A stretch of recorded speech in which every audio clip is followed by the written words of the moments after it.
I am Dr. Apurva Srijayadar, consultant gastroenterologist and hepatologist, heading the department in Indian Hospital, Mangalore.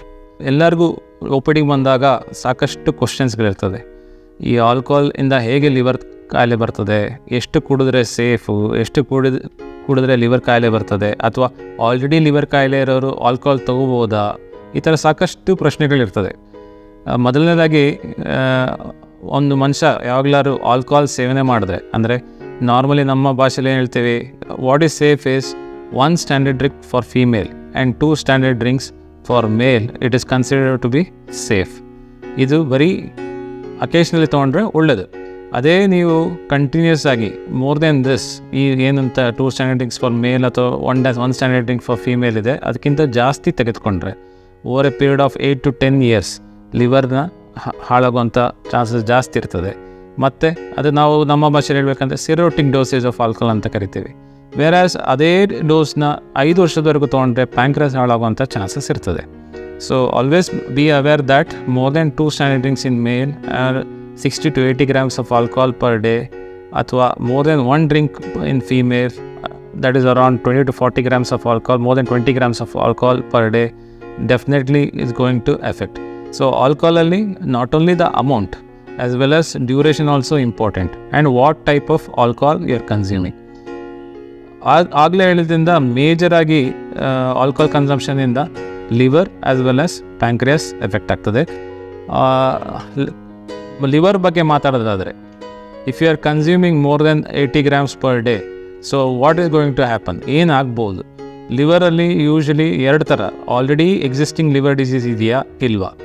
Existing liver disease ಇಲ್ಲ ಅಂತ ಅಂದರೆ, if you are consuming that amount of alcohol, there are several stages.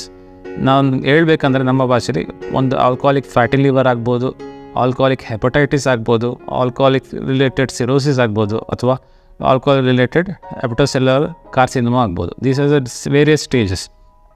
So ಒಬ್ಬ ಮನುಷ್ಯ 60 to 80 gram alcohol daily consume ಮಾಡಿದ್ರೆ ಅವ್ರಿಗೆ around 90% ಜನಕ್ಕೆ fatty liver ಆಗ್ತದೆ. ಅದರಲ್ಲಿ 40% ಜನಕ್ಕೆ ಆಲ್ಕೋಹಾಲಿಕ್ ಹೆಪಟೈಟಿಸ್ ಆಗೋ ಚಾನ್ಸಸ್ ಇರ್ತದೆ. ಅದರಲ್ಲಿ ಫರ್ದರ್ 40% ಜನಕ್ಕೆ ಸಿರೋಸಿಸ್ ಆಗೋ ಚಾನ್ಸಸ್ ಇರ್ತದೆ.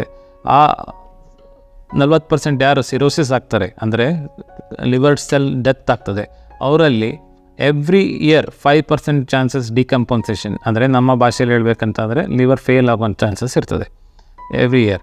And also 1 to 3% chances liver cancer ಬರುವಂಥ ಚಾನ್ಸಸ್ ಇರ್ತದೆ. So it is A alcohol related spectrum of disease ಅಂತ ನಾವು ಕರಿತೀವಿ. ಸೊ ನಿಮಗೆಲ್ಲರೂ ತಿಳಿದಂಗೆ ಈಗ ಆಲ್ಕೋಹಾಲಿಂದ ಫ್ಯಾಟಿ ಲಿವರ್ ಆಗ್ತದೆ, ಆಲ್ಕೋಹಾಲಿಕ್ ಹೆಪಟೈಟಿಸ್ ಆಗ್ಬೋದು, ಅಥವಾ ಆಲ್ಕೋಹಾಲಿಕ್ ರಿಲೇಟೆಡ್ ಸಿರೋಸಿಸ್ ಆಗ್ಬೋದು, ಆಲ್ಕೋಹಾಲಿಕ್ ರಿಲೇಟೆಡ್ ಹೆಪಟೋಸೆಲ್ಯುಲರ್ ಕಾರ್ಸಿನೋಮಾ ಆಗ್ಬೋದು. ಇದು ಲಿವರ್ ಮೇಲೆ ಎಫೆಕ್ಟ್ ಮಾಡುವಂಥದ್ದು.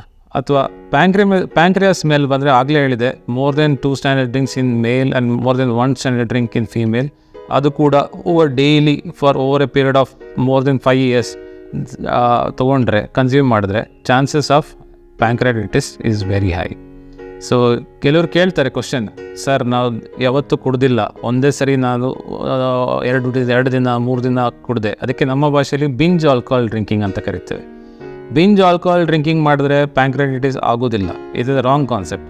ಸೊ ಆಲ್ರೆಡಿ ಪೇಷಂಟ್ಗೆ ಪ್ಯಾಂಕ್ರಿಯಾಟಿಸ್ ಮುಂಚೆ ಹಿಸ್ಟ್ರಿ ಇದ್ದು ಆಗ ಬಿಂಜ್ ಆಲ್ಕೋಹಾಲ್ ಡ್ರಿಂಕ್ ಮಾಡಿದ್ರೆ it could be A triggering agent. But as such as A first event ಬರೀ 1-2 days ಕುಡಿದೆ 3 days ಕುಡಿದ್ರಿಂದ ಪ್ಯಾಂಕ್ರಿಯಾಟಿಸ್ ಆಗೋದಿಲ್ಲ.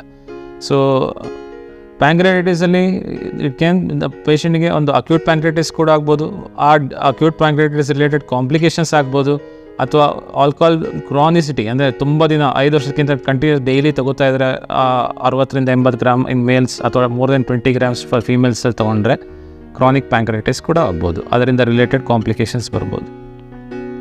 ಈಗ ಲಿವರ್ ಕಾಯಿಲೆ ಇಲ್ಲದವ್ರು ತೊಗೊಂಡ್ರೆ ಏನಾಗ್ತದೆ ಅಂತ ಮಾತಾಡಿದೆ. ಲಿವರ್ ಸಿರೋಸಿಸ್ ಆಗಿರೋರಿಗೆ ಏನಾದ್ರು ಆಲ್ಕೋಹಾಲ್ ಕನ್ಸ್ಯೂಮ್ ಮಾಡಿದ್ರೆ, as a doctor you should never drink, not even ಯಾವುದು ಅದವ್ರಿಗೆ already existing liver disease permissible drink ಅಂತ ಇಲ್ಲ. ನಾವು ಆಲ್ವೇಸ್ ಟೆಲ್ ಆಲ್ಕೋಹಾಲ್ನ ಕಂಪ್ಲೀಟಾಗಿ ಸ್ಟಾಪ್ ಮಾಡಲಿಕ್ಕೆ ಹೇಳ್ತೇವೆ.